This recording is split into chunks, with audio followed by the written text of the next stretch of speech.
Hello, hello, hello. Welcome to Brew from the Bothy podcast number 14. Hello, hello. My name's Fay and I am a crochet and knitwear designer and general yarn enthusiast. And this is my little corner of YouTube where I podcast every 2 weeks, roughly about half an hour, just letting you know where I'm up to with different projects, pretty much always yarn based because I am fully obsessed with all things yarn, particularly sheep breed specific, and British wool in particular are my favourites, but I use a lot of different yarns, as you will see from today's podcast. Welcome to this little space, lovely to have you with me. Let's dig in, there's a lot to go through this month. Let's just start. And we're going to start with what I'm wearing, which is also what is off my needles, which is my Knox top. Now, I've been working on this for quite a few weeks in the summer, probably most of August, a little bit of July. It's the Knox top NOX and it's by Sally Norderland and it's in the most recent book that she brought out called Summer Knits. Beautiful top, but those that have been with me right the way through this top will know that I mucked up the numbers. I could be so much ruder with that and swear, but I mucked up the numbers and I was meant to make a size 5, I made a size 7, and so I had to do all sorts of different shaping for it. But let me show you how it looks. So I really like it. As you can see, I'm quite big booby, which is why I was mucking about with the numbers, and it now has 5 centimetres positive ease in this. And this top, honestly, was a really good lesson for me in positive ease, which I'll go into a minute. But one of my main concerns with the top was not having it really high up in my oxters, but also I didn't want loads of side boob. I've got a little bit, and that's from where I was mucking about with the numbers, but it's not enough. Like, it seems to be better on this side than this, which might be the way that I've got my bra straps. But you would have to be sniffing my oxters to be right up there, seeing that my bra is showing. So if you're doing that, you're either my husband or you just shouldn't be there. So I'm pretty happy with the fit of this. I wouldn't say this is a direct representation of the top that is in the book. Had I just sorted myself out and done it properly, it would have been. I didn't really plan on making loads of changes to it. But probably my armhole is deeper because I made it deeper, and this bit here is wider because it's based on a size 7 rather than a size 5, so that should be a little bit narrower. But all in all, I'm pretty happy with the fit. The only other change that I made was I did a 2x2 Italian sewn off bind off, basically, which I'll pop a little photo in rather than me showing you my stomach up close. It's a really neat finish, and it's a lot of people know about the 1x1 Italian tubular bind off, but you can do it with 2x2 ribbing as well. So I'll put a link to the tutorial that I used as well for that, because it was a really nice bind off to use. It's a nice finish and it looks like it's got a level of finesse. And the tightness is just right. It does have elasticity, but it's not pulling it right in, and it's not creating that fluted effect either. So I really like the look of that.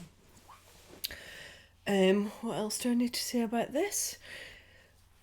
The only thing that I would say that I would change, and one of the reasons I was making this top is I want to design my own knit and crochet summer tops in the future.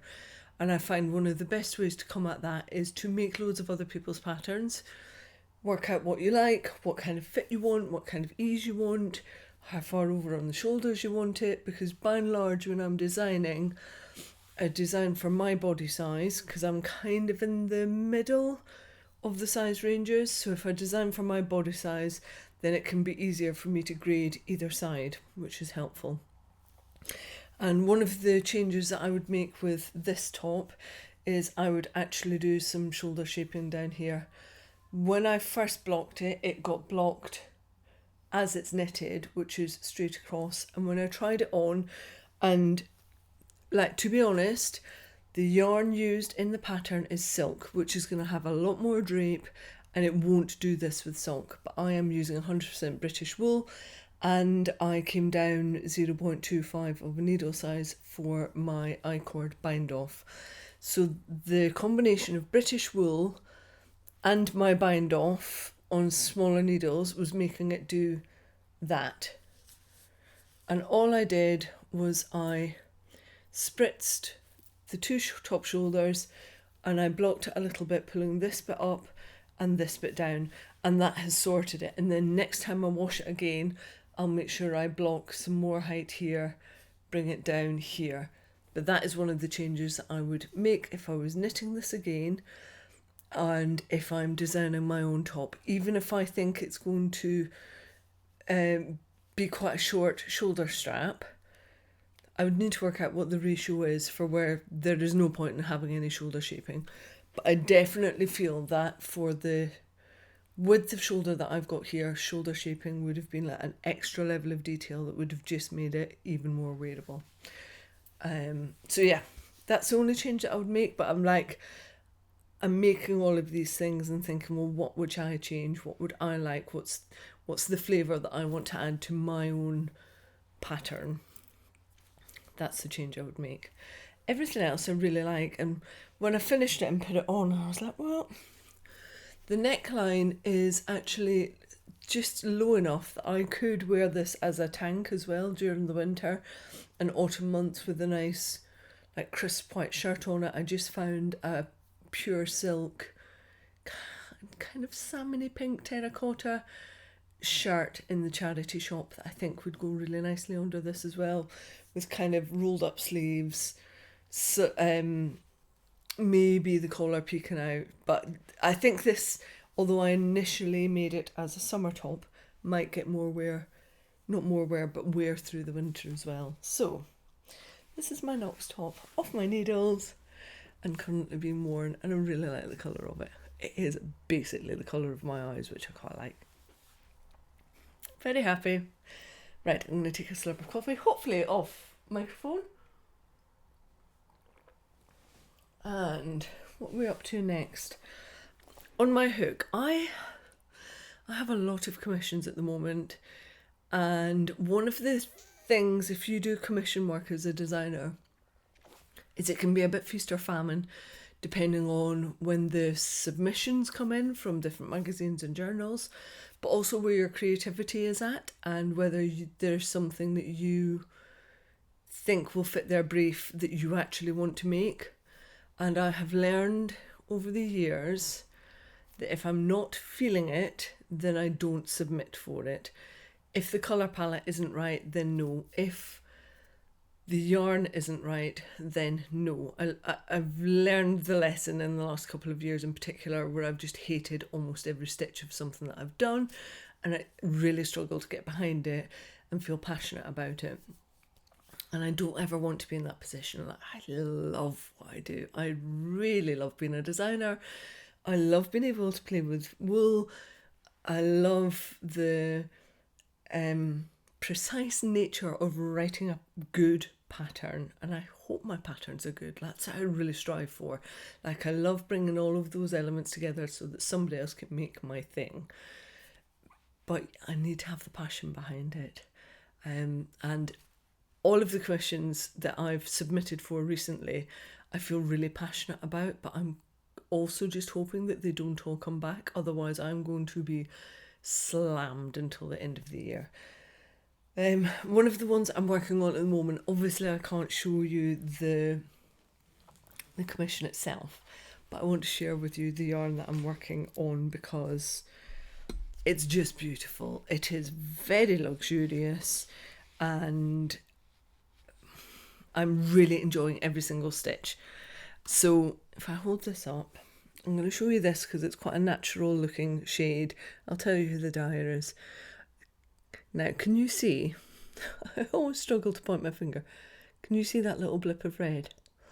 It also has little blips of yellow and blue in there, and every now and then, it's not frequent enough that you know when to find it. It just comes across and you're like, oh, hello, there you are. There's another little bit of colour. Let me give you the rundown of what this is.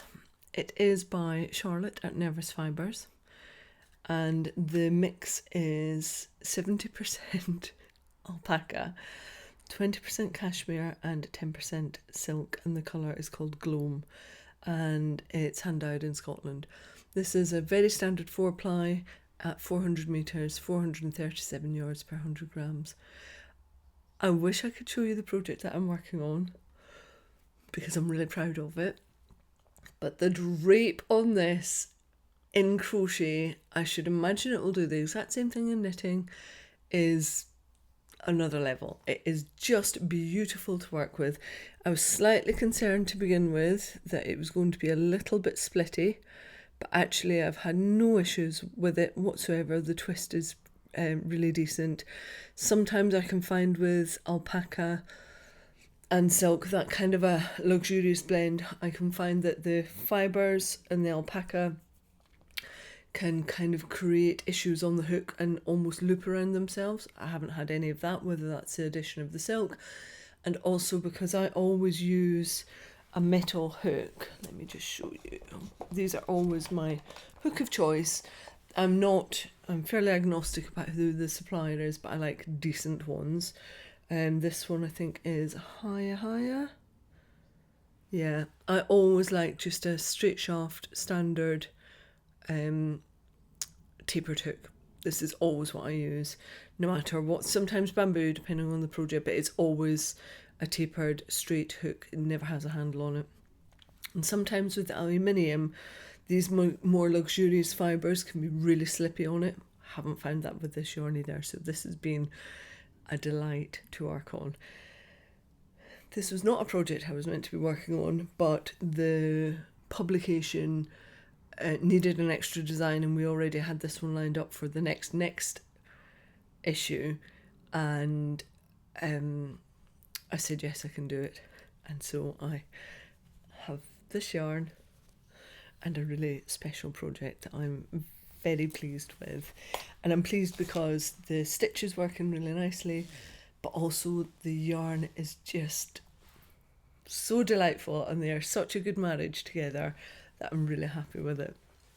Can you see the smile on my face now? Imagine the opposite end of that when it's a yarn that I don't want to work with in colours that I don't like.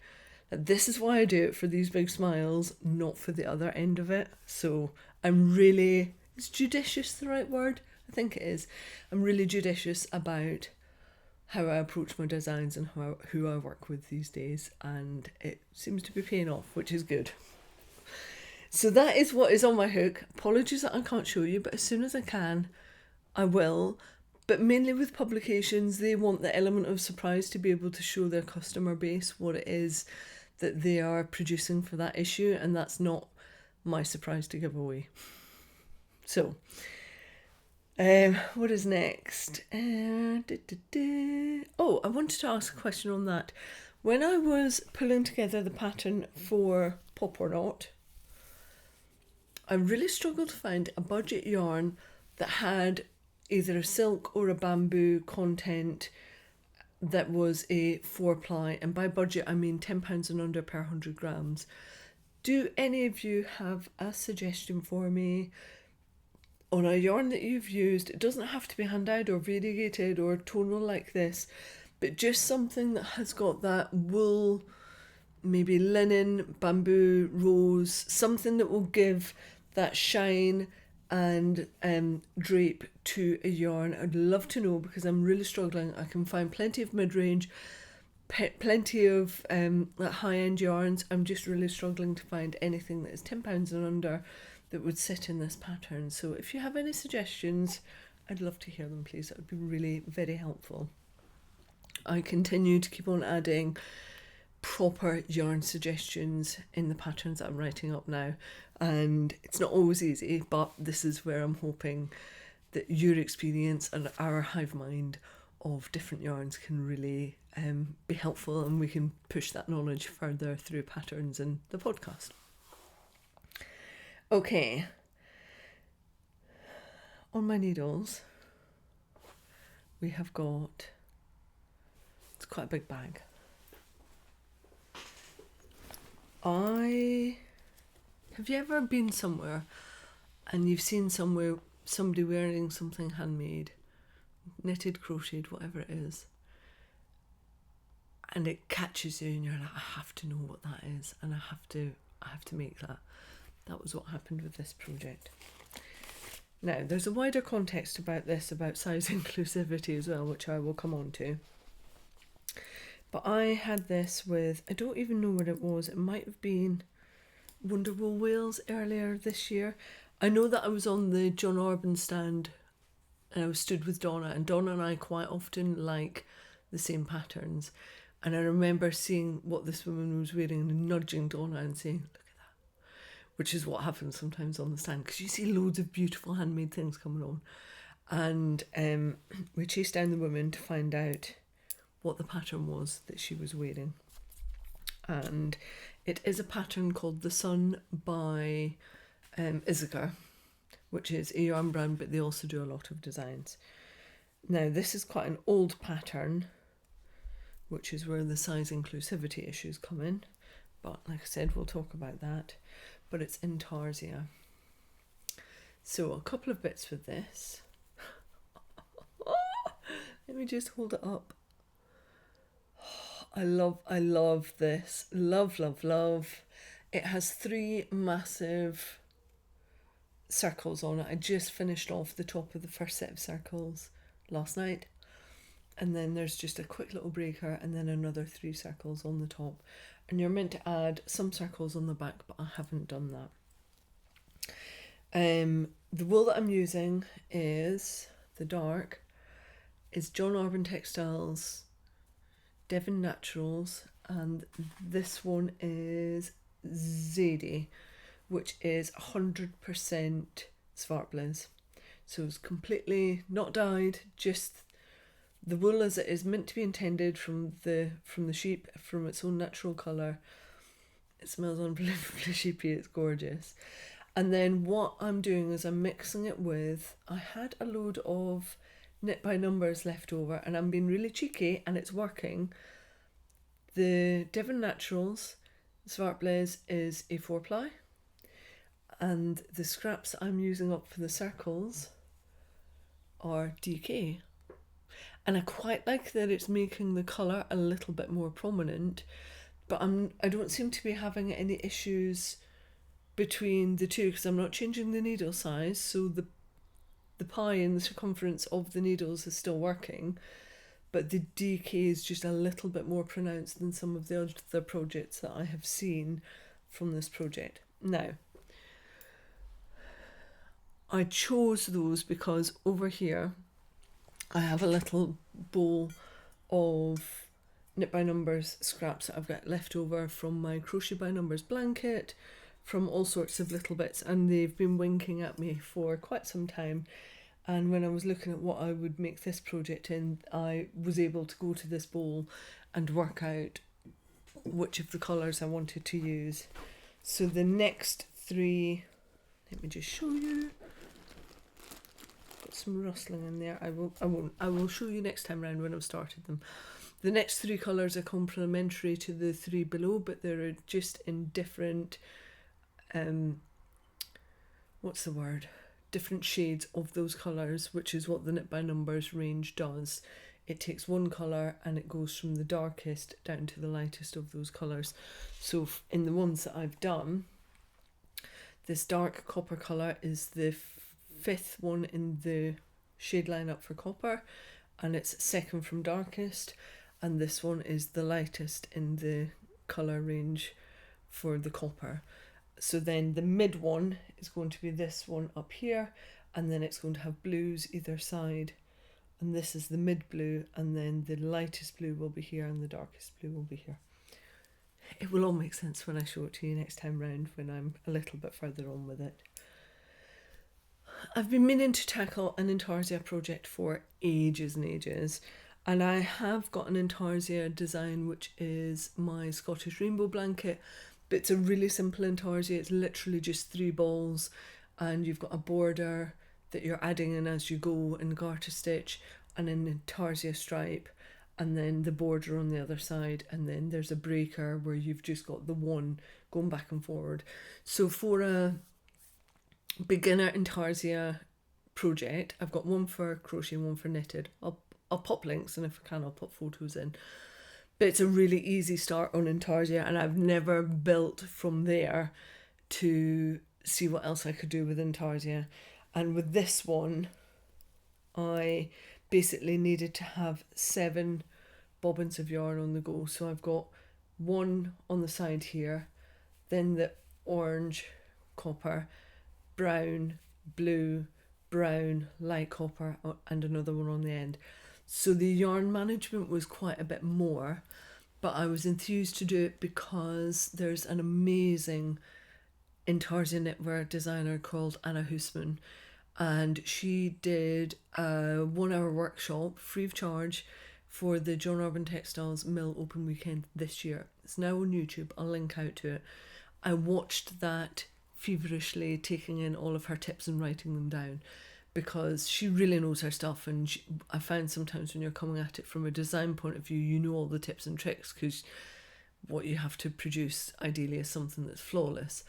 So her tips and tricks, if you're interested in trying out an Intarsia pattern, have a look at that video. It's just an hour with Anna Hoosman, really going through her process and giving you all the bits that make Intarsia much, much easier. And definitely her tips and tricks have worked with the yarn management and how I approach this project. So this is going to be quite a large boxy jumper, which by and large I have said many times I don't like, because I don't like them just falling off my chest and coming down.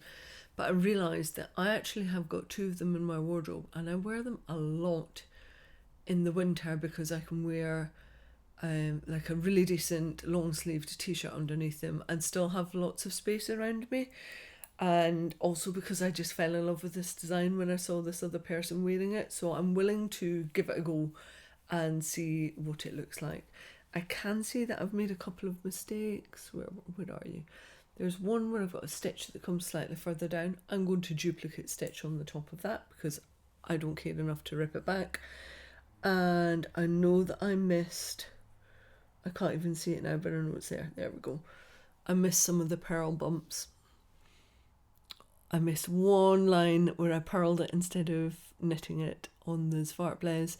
And I'm going to fiddle and see if I can add purl bumps into that and fake it, because I'm not a fan of ripping back. I think an awful lot of stuff can be rectified with a bit of work on the surface of your finished project, and I would much rather do that than rip it back. So, very excited to have this on my needles, but let's talk size inclusivity. I have been caught out 4 times in the last maybe 3 months where I've bought patterns that it's totally on me. I have just assumed are size inclusive. I bought this one from Isga, and I bought 3 from Istex, who are the Icelandic yarn, and they also do a lot of knitwear and very little crochet. And I just assumed that they had got with the programme, but no, their older patterns still have not been brought up to standard for size inclusivity, which I'm a little bit surprised by. It's my fault because I should have dug deeper into the pattern information on their website. I thought I'd tried for the Ziggo one and couldn't find it. I just didn't look hard enough. I've since gone back and had a look, and I just hadn't looked hard enough. So this is not a size inclusive pattern. It goes up to, it's a bit weird the way the pattern is written as well, because it was done for a magazine, which also means quite a sparse pattern base sometimes, especially, I think this is either 10 or 15 years old now, and patterns were kind of written a little differently back then, and they definitely were not as size inclusive as they are now. So this goes up to a half chest width of 69 centimetres on the largest one that I'm making, which makes it, it's just shy of 140 centimetres. So way below what it should be, even as a basis for the 5XL. I've been racking my brains about this, thinking, how do I deal with this on the podcast? Because I bought this pattern. I don't think I can get my money back for it. I'm going to knit this pattern. So I think I've come up with a solution, which is, if you want to make a size inclusive version of this pattern, I personally will help you work out what the numbers would be, is literally 2 rectangular panels and the sleeves coming off of those panels. So it's a drop shoulder design. But if you want to make this pattern, because I'm the one that's highlighting it and talking about it and giving it that oxygen, and it doesn't fit within your size range, I will personally help you to size up for it. It also doesn't size down, so it literally comes in a medium, which they call a narrow, and a large, which they call the wide. It is meant to be a very big open, almost like a poncho type thing, but it has sleeves on it. So if you need to size up for it or size down, I will help you with that and work out what the numbers are for the front panel and then how long your sleeves need to be, because I'm just kind of annoyed with myself that I bought these patterns. I didn't realise that they were not size inclusive. I just didn't look hard enough. I think sometimes you just expect that designers just design like that now, and I got caught out. But isn't that the point? Like, everybody can be caught out with this, and so I'm hoping that I found a reasonable way around that. I will show you more of this next time round when I hope to have it finished. I'm trying to have this finished for Yarndale, which might be a bit of a big ask at the moment because there's a lot going on. We'll see what happens. What else do we have? Let me just get rid of this. One of the things that is happening at the moment is that I am back in training. So I have a treadmill that I use. This desk that I record from is a sit-stand desk, and a couple of days a week I try and do at least a morning where I'm working from the treadmill, which can be quite interesting. I try and do more document work because I seem to be able to do that at a good sound 2.7 miles per hour from the treadmill and still be able to type away and work away. I can crochet knit on the treadmill, but it's not my fastest work, so I don't do that. So I'm back on that because we're training again. We're doing the second half of the West Highland Way. I can't believe I'm saying this, but next month now. It is now next month. And I really know that socks are one of my issues for comfort, for moisture wicking, for making my feet happy, and for me being able to do a serious number of miles. I think we've got 46 miles left to do. I thought the answer for me was going to be having chunkier socks. It isn't.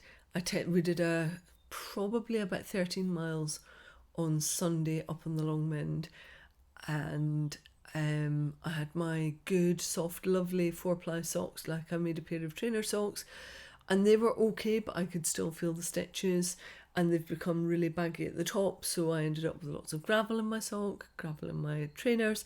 So I need to make sure that I've got a different answer for socks when I do the last part of the West Highland Way.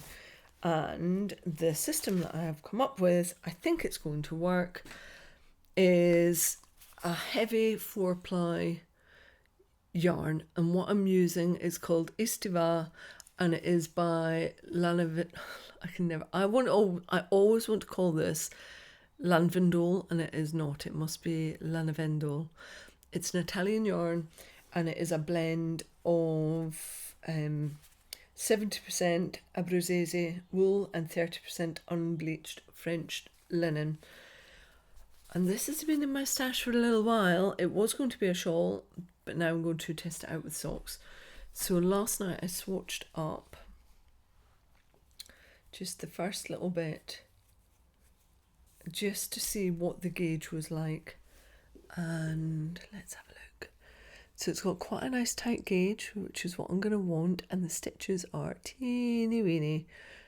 It's probably like maybe 30 stitches for 10 centimetres, but I like the fabric. I like how small the stitches are, and I think my princess feet will be able to wear these for hours and hours and hours on end. The issue is sometimes not so much walking on the flat, although let's be honest, after 8 hours of walking you feel every stitch.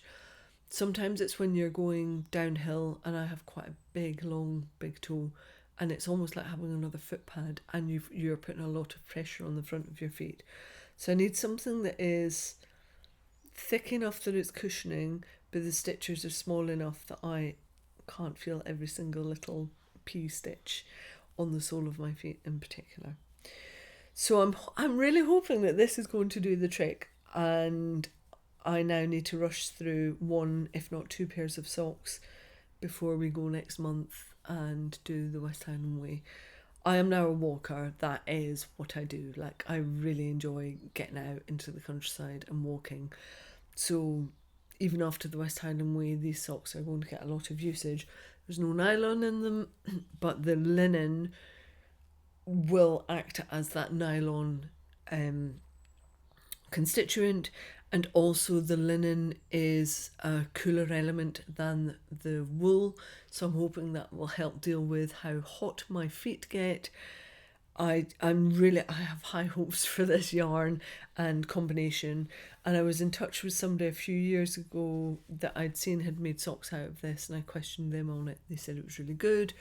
A few years ago I made Matthew some River Knits socks, and they had a blend of, I think it was Blueface Leicester and linen, and he really likes them as summer weight socks, and they've held up really well, and they're again mountain socks for him. He wears them when he's off up doing serious Munros in Scotland, climbing and walking for days on end.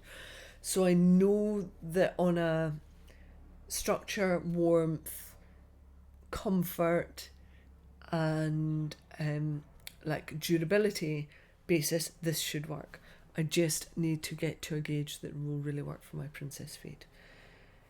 So almost on my needle, but not quite. And I also wanted to show you this because you only know these tips if you know them. And I only know this tip because of a workshop that I did.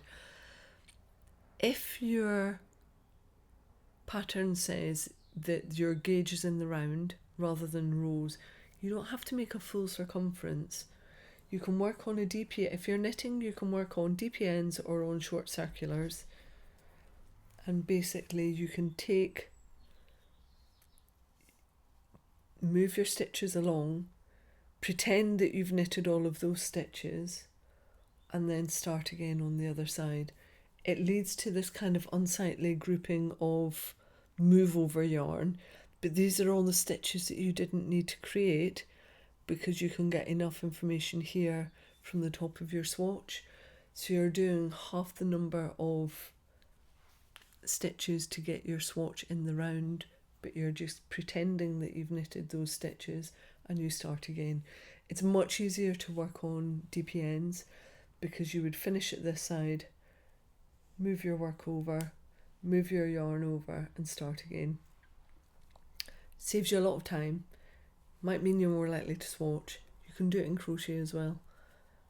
Literally pull the yarn round, put another knot on your hook, except that you've got a couple of wobbly stitches either side where they don't really matter, and then start your swatch again. And because you're always putting your stitches in the same direction, it will read with the same information as if you'd made an entire circumference of stitches in the round. It's a real time saver. I have such high hopes for this. So that is it for me. There's a lot going on. Haven't had any yarn come in other than for commissions. Yesterday, I probably shouldn't tell you this, but yesterday I had yarn arrive from one of my favourite companies, British company, and they are bringing out a whole new range of yarn and colours, and I'm going to be one of the first people that gets to play with it. And as soon as they have launched, I will tell you how I feel about it. I literally squidged it and smelt it yesterday. I was like, oh, this is good. This is I'm hoping going to be really good. One of the things I always look for with the yarn is how high the twist is, because if I can show you on this one, this is the one that I'm using for the sock. That has a reasonable twist on it. It's a little bit low. This will knit up fine. This will be harder to crochet with. So with the yarn, I'm always looking for a high twist because I know it won't present a problem for crocheting with. If the twist is too low, the hook will splice through those different plies and it is just such a pain in the backside. This new yarn, it's got a really nice twist on it and I can't wait to get my hook into it for a commission, but it's about a week away before I get to that one.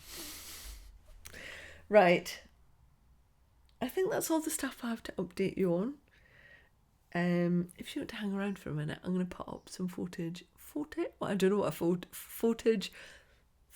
photos and videos of the little walk that we've just done in Longmynd, which is in Shropshire. It's a beautiful part of the world and it's a ridge walk that you can do, and we did a chunk of that on Sunday as a training walk, and there were they have wild, I think they're wild or semi-managed ponies up on the hillside, and they had foals and we saw kestrel. It was just really lovely to be out on the hillside. It hipped it down for about the first hour, but that was fine.